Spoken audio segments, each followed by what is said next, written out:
Yan na, nagkabalahibo na mga kalapatid. Mukhang neto eh.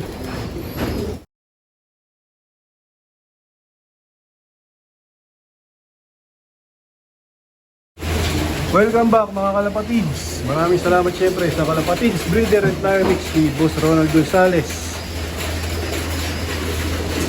At sa Metacol ni Renz Gomez, pampaganda ng atay mga kalapatids. Tsaka pampaganda ng balahibo. Tsaka sa Tolome 5-in-1. Tama-tama, nagpakain na si JJ Bigay. Ang sako lang, syempre yung patukan yan, walang iba kung hindi ang Kalapatids Breeder Mix. Ayan, lalakas kumain no. Stock na barako tsaka stock hen. Ano yan, breeder mix ng Kalapatids. Kaya breeder mix ang pinapakain namin para maging maganda ang kanilang balahibo. Kailangan nga nila ng protein. Kasi nga mga naglulugo na yan mga Kalapatids. Galing sa breeding. Ganun din yung mga hen. Itong mga YB namin. Lalabas. Mamaya ako pa papakain ito mga Kalapatids pagkatapos silang parondahin. Maganda nga yung panahon ngayon kaya magpaparonda kami o magpapalipad.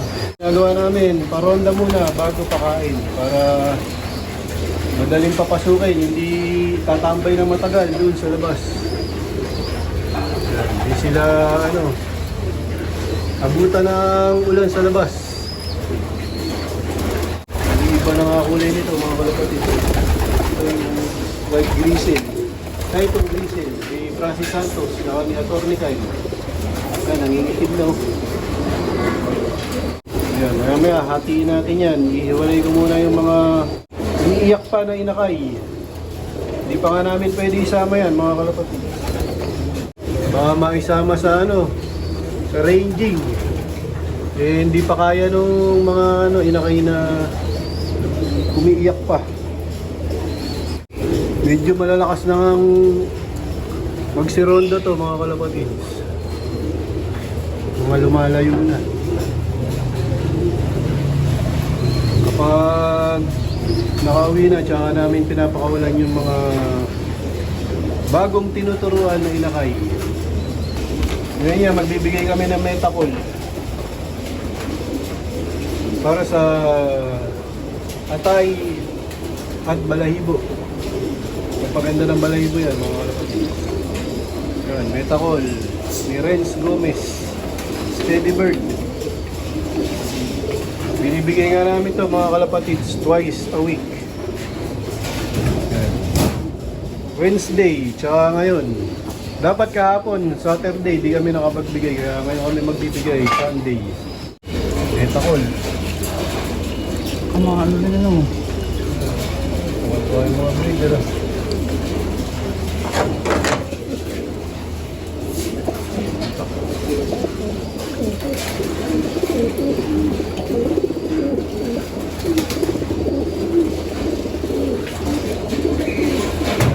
Tama, mga naglulugo niya paganda ng balahibo.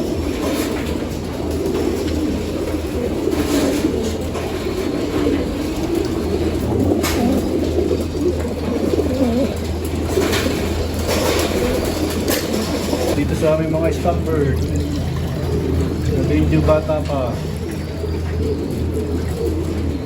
Naka-Metacol yan para lumakas yung kanilang atay at gumanda ang mga balahibo.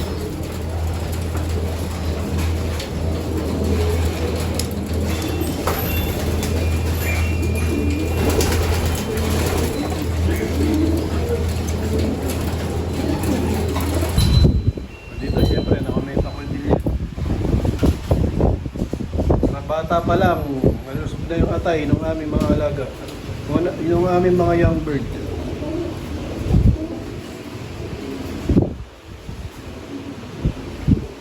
Siyempre naka-probiotics din yan.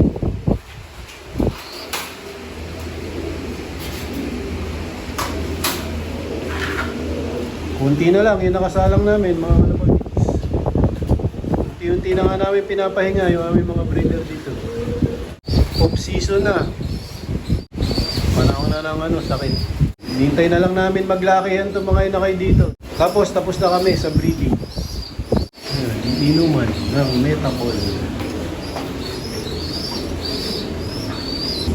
So, ayun nga, magaganda yung ano, droppings nila. Yung mga young bird namin. Ayan.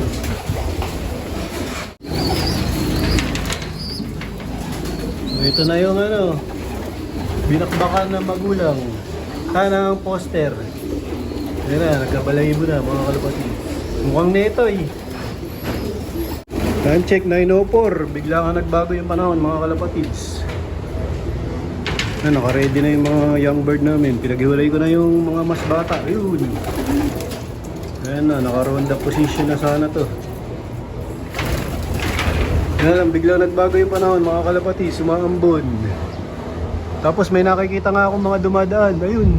Padala-dalawa. Mga ano nga, may training ng ano, ng North. Maya-maya ako magpaparonda. Tingnan natin kung magbabago yung panahon. Mawala tong ano, madilim. Ano, may mga dumadaan. Sunday nga ngayon, kaya ano yan, may training ng North. Time check 9:15 AM. Medyo maliwalas na nga yung panahon, mga kalapatids. Papakawalan na natin to.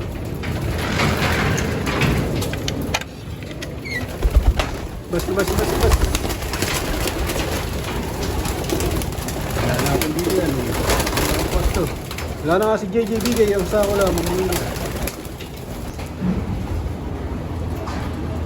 Kusa silang lumalabas. Walang nagbubugaw sa loob. Ayun na iba. Ayun yung ano, sinuli na peche mga kalapatids. Tumambay pa tong iba, ayaw palipad. Ayun na oh.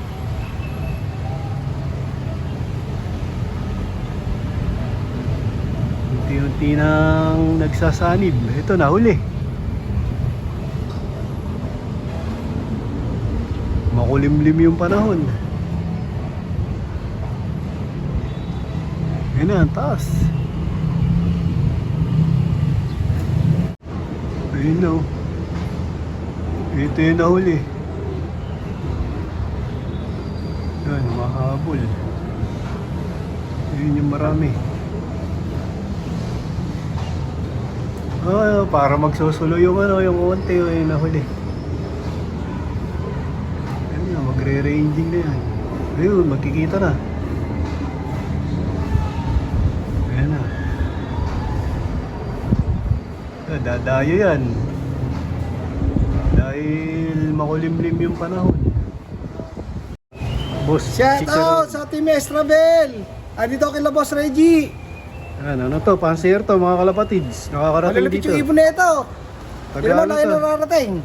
Saan ka? Taga Nebisia. Nebisia. Dito nagtitinda ng chicharon. Shout out kay Boss Isikel Kapakpak! Hindi na ako nakagagawin sa inyo! Ayos. Sana maubos yung chicharon mo. Sarap yung Bulacan! Suki ko rin si Boss! Ito na yung mga ibon ko, mga kalapatids. Ayan, mababa na yung lipad. Ano natin to dahil mababa na yung lipad nung marami. Look, nalaglag pa isa. Oh, ayan. Labas ko na yung mga bago. Ayan na. Sumabay na yata yung ano, dalawa. Doon sa bago kong pinalabas. Pero hindi na ilalayo yan kahit lumipad. Katulad niya, lumipad na. Dito na lang yan kasi nga pagod na to. Galing na sa malayong lipad. Tapos yung dalawang bago na tinuturuan ko, ayun, nasa viewing pa. Yan yung ano, kinalbo ng pamoster. Bali yan yung lahi nung kay paring Russell. Baka next week ko pakawalan dito sa landing board yan. Yun, sinasanay ko pa munang makita yung paligid. So, dito ko na muna tatapusin ang video ko para sa araw na to. Please like, share, comment, subscribe. Keep safe, God bless. Ingat mga kalapatids.